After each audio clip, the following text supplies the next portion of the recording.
আজ গোটা দেশ জুড়ে পালিত হলো পবিত্র ঈদ উল ফিতর। দীর্ঘ এক মাস রমজানের রোজা রাখার পর আজ মুসলিম ধর্মাবলম্বী মানুষদের মধ্যে ঈদের খুশি।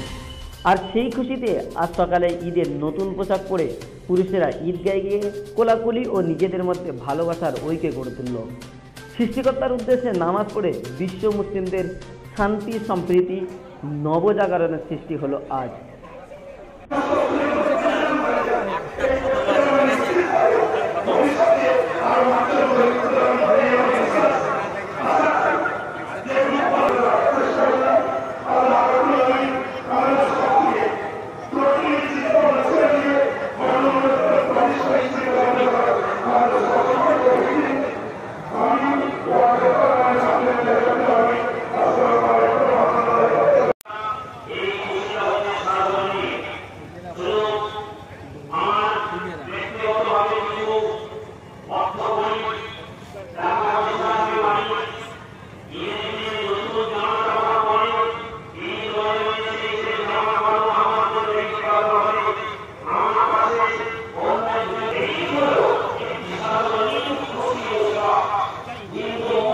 আপনারা দেখছেন পিএম নিউজ।